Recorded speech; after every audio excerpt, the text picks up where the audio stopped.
Hello, welcome to the self-learning platform by Dr. Sushma Singh. Today we start Unit 5, Moderates and Extremists, Dadabhai Naoroji, M.G. Ranade, and B.G. Tilak. Now we are going to discuss moderate extremist comparison. The distinction between the moderates and extremists is based on serious differences among themselves in their respective approaches to the British Empire.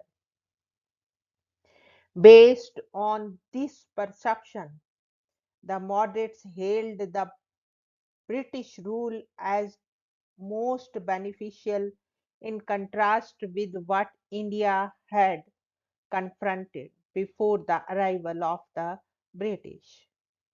Until the 1905 Bengal partition, the moderate philosophy was based on loyalty to the empire that had shown signs of cracks in the aftermath of atrocities meted out to those opposing Curzon's canonical design of causing a fissure among the Indians by highlighting their religious schemes. For an extremist like Vipin Pal, it was most surprising because how can loyalty exist in the face of injustice and misgovernment, which we confront every day? Opposed to the moderate stance, the extremists always considered the British rule as a curse that could never render justice to the governed in India. Not only did they challenge the British government for its evil design against the Indians, they also criticized the moderates for having misled the nationalist aspirations in a way that was clearly defeating. Instead, the new nationalist outlook articulated by the extremists drew largely on an uncompromising anti imperial stance that also fed the revolutionary terrorist movement in the late 19th and early part of the 20th century. Secondly, the difference between the moderates and extremists was based on their respective approaches to the outcome of the nationalist intervention. While the moderates stood for the attainment of self government through gradual reforms, the extremists insisted on complete suffrage. In other words, the model of self government, as evident in the Dominion of Canada and Australia, appeared to be an ideal form of government for India. The extremist arguments was qualitatively different. By demanding complete suffrage, Tilak, the most prominent of the extremists, exhorted that suffrage is my birthright, and without suffrage there could be no social reform, no industrial progress, no useful education, no fulfillment of national life. That is what we seek, and that is why God has sent us into the world to fulfill Him. In appreciation of this attitude, Bipin Pal, a member of Lal Bal Pal group, was categorically in stating that the principal goal of the extremist struggle was the abdication of right of England to determine the policy of the Indian government, the relinquishment of the right of the present despotism to enact whatever law they please to govern the people of this country. Secondly, the extremists were not hesitant in championing violence, if necessary, to advance the cause of the nation, while the moderates favored constitutional and peaceful methods as most appropriate to avoid direct friction with the ruler. In contrast with these means, the extremists resorted to boycott the Swadeshi that never evoked support from the moderates.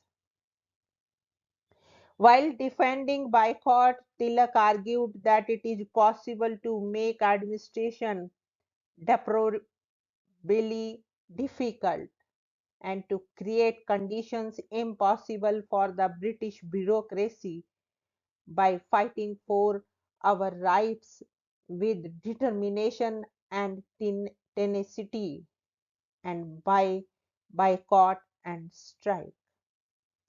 Urging those associated with the British bureaucracy, Tilak further argued that with the withdrawal of the Indian from the administration, the entire machinery will collapse.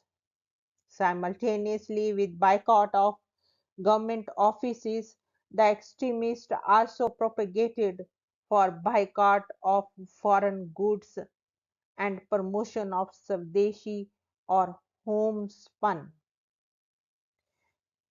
This strategy, first adopted in the context of 1905 Bengal partition agitation, was further extended to the nationalist campaign as a whole, presumably because of its effectiveness in creating and sustaining the nationalist zeal.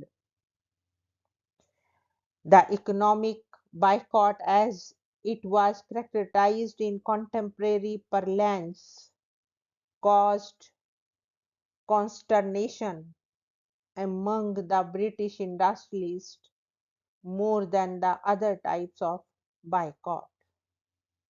Thirdly, the moderates appear to be happy under the British, presumably because their belief that Indians were not capable of self rule. This was what prompted them to support the British rule uncritically. The views of the extremists were, for obvious reasons, diametrically opposite. While articulating his opposition to this idea, Tilak argued that we recognize no teacher in the art of self government except self government itself. It values freedom for its own sake and desires autonomy immediately and unconditional, regardless of any considerations of fitness or unfitness of the people for it. Here, too, the moderate extremist distinction is based on serious ideological differences. While the former supported a loyalist discourse, the latter simply rejected the stance in its articulation of anti imperialism. Fourthly, in the extremist conceptualization of struggle against imperialism, the ideal of self sacrifice, including the supreme sacrifice, figured prominently, while in the moderate scheme of political struggle, this idea appeared to have received no attention. This probably indicates two different phases of extremism. On the one hand, there was the public appearance where the strategies of boycott, Swadeshi, and strike were pursued to articulate the nationalist protest.